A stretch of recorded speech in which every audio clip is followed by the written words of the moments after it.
It's Friday, July 28th, 2023.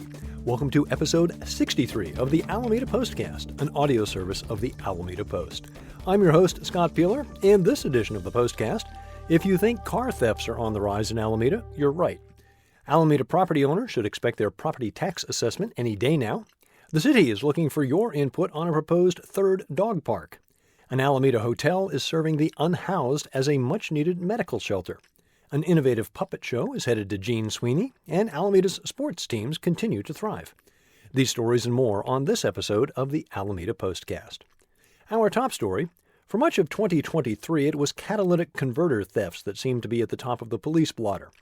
This week, the Alameda Police Department released their June crime statistics. Time to play good news, bad news. The good news: in the wake of some high-profile arrests, catalytic converter thefts continued to drop. In June, the number was 34 compared to 49 in May, marking a 30% decrease. The bad news: thieves have moved from taking a piece of the car to taking the entire vehicle. June saw 111 auto thefts, almost 4 per day, a 117% increase from the 51 in May. While the raw number of recovered stolen vehicles increased from 72 to 101, the percentage of recoveries dropped to 90% after a month where recoveries outstripped thefts. One of the biggest increases noted by APD: collisions. From May to June, that number more than doubled, from 21 to 50. Part of this may be that accidents historically increase in the summer as there are more drivers on the road, notably more inexperienced drivers. The total number of service calls went down slightly from May to June. However, May has 31 days, June has 30, and if you run the math, you'll find a per-day increase of 5 additional service calls per day on average in June. For a look at the full set of statistics and a link to sign up to receive the monthly updates directly, go to alamedapost.com/news. It's that time of year again, time for your property tax assessment to hit your mailbox. So what's the total value of all assessed properties in Alameda County? After all adjustments, it works out to just shy of $400 billion. That's from a total of 470,046 real estate parcels and 58,424 business personal property accounts. This represents an increase of just over 7.2% from last year. The city of Alameda saw a bigger percentage increase than that, just over 8.8%. The total assessed value for the city, $1,595,812,834. Schools make up the lion's share of tax expenses, accounting for almost 42%. If you disagree with your assessment and would like to file an appeal, the deadline to do so is September 15th. For a complete look at the assessment numbers plus contact information for assistance and other programs, head to alamedapost.com/news. Alameda currently has 2 official dog parks, Washington Park and Main Street next to the ferry terminal. As part of the Clement Avenue Tilden Way Improvement Project, another is in the works. Located near the Bridgeside Shopping Center and running along Tilden, the 10,000-square-foot park will provide a third place for Rover to run free. The Alameda Recreation and Parks Department is seeking your input into exactly what you'd like to see for the new facility and have set up an online survey to take your input. Would you prefer a single park for all dogs like Main Street, or would you like to see a separate area for smaller pups, as is available at Washington? What sort of surface would you prefer? Would you like to see agility features? Along with the dog park, there is also a 7,000-square-foot general park under consideration for the triangular parcel between Broadway, Clement, and Tilden. ARPD is asking for your input on that space as well. Would you like to see green space, sports facilities like basketball or pickleball, or perhaps picnic spaces? For a link to the survey and a full map of the proposed changes to the area, visit alamedapost.com/features. Since May, the Marina Village Inn has been serving as something other than a hotel. Alameda Health System has partnered with Cardea Health, a nonprofit organization that specializes in healthcare for vulnerable populations, to launch Eddie's Place, a medically supported shelter for unhoused patients. Since the pilot program began, Eddie's Place has served over 100 individuals. The one-year, $2.8 million pilot program provides care to medically frail, unhoused guests who are discharged from an emergency room at an AHS facility, or who require continuing medical care and recuperation space following hospitalization. Funded by the AHS and Alameda County Medi-Cal programs, the program is intended to reduce cases of patient readmission soon after discharge. As you can imagine, the unhoused face significant challenges when it comes to post-hospitalization recuperation. Guests at Eddie's Place are provided 3 meals a day and offered a variety of services, including occupational therapy and substance abuse counseling. After their stay, which can last up to 4 months, guests are typically referred to nearby shelters. In some cases, guests have been released to friends or family members or have successfully located permanent housing. Cardea Health has leased all 50 rooms at the Marina Village Inn to operate Eddie's Place through April 30th of 24. After the conclusion of the pilot program, the owner of the inn plans to remodel and restore the building to its original use as a hotel. Cardea hopes to continue the program beyond the pilot phase, but that will depend on funding and facility availability. For more details, see Ken Durr's article at alamedapost.com/news.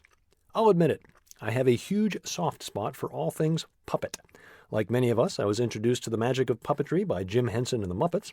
Puppets have even made their mark on Broadway with shows like Avenue Q, War Horse, King Kong, and perhaps most successfully, the live stage adaptation of The Lion King. That sort of innovative puppetry is headed to Gene Sweeney Park on Friday, August 4th, as Rhythmix Cultural Works presents Ship of Fools, a giant puppet odyssey from Olympia, Washington's String and Shadow Puppet Theater. Bring your blanket, dinner, friends and family. Seating begins at 6. Show starts at 6:30. Admission is on a pay-what-you-wish basis, with Rhythmix suggesting $20 for adults and $10 for children, but no one will be turned away for lack of funds.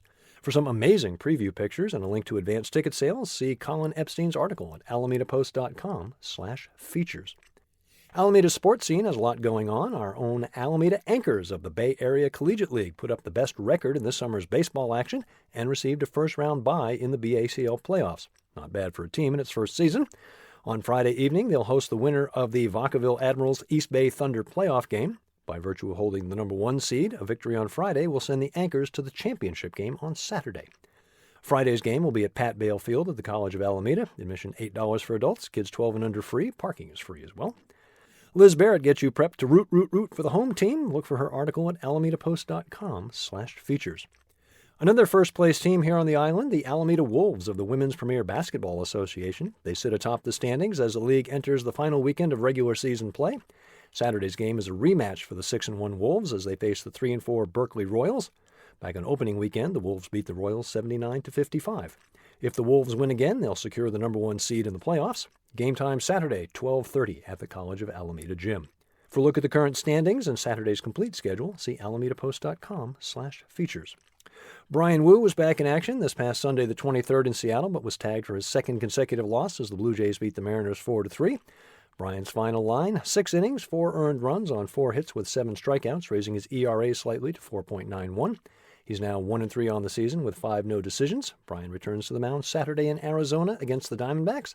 Next Thursday, he'll have his work cut out for him as he'll face off against Shohei Ohtani and the Angels in Anaheim.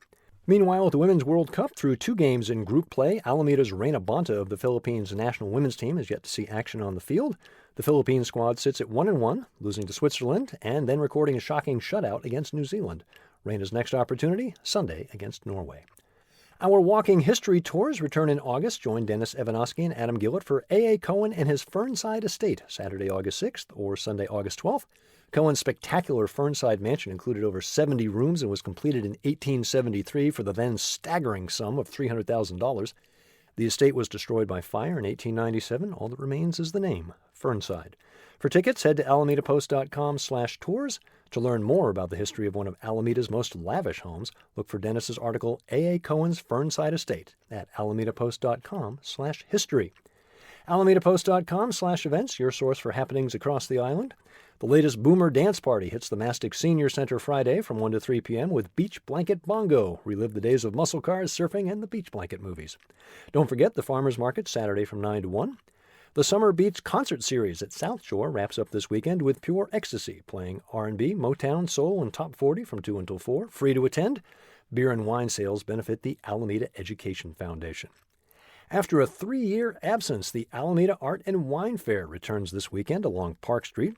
Food, drink, music, and family activities both Saturday and Sunday. Look for the Doggy Fashion Show on Sunday. Speaking of doggos, don't forget the Alameda Animal Shelter is still looking for your help in getting some canines out for a walk. Just show up during the week between 11 and 3, 18 and over, please. More events at alamedapost.com/events. Thank you for supporting local news for Alameda. Join us as a member, alamedapost.com/memberships. Remember, you can find us on Facebook, Instagram, YouTube, and Mastodon, as well as our own subreddit. Find the Postcast wherever you get your podcasts, or simply tell your smart device to play the Alameda Postcast podcast. I'm Scott Peeler. I'll be back next Friday with episode 64 of the Alameda Postcast.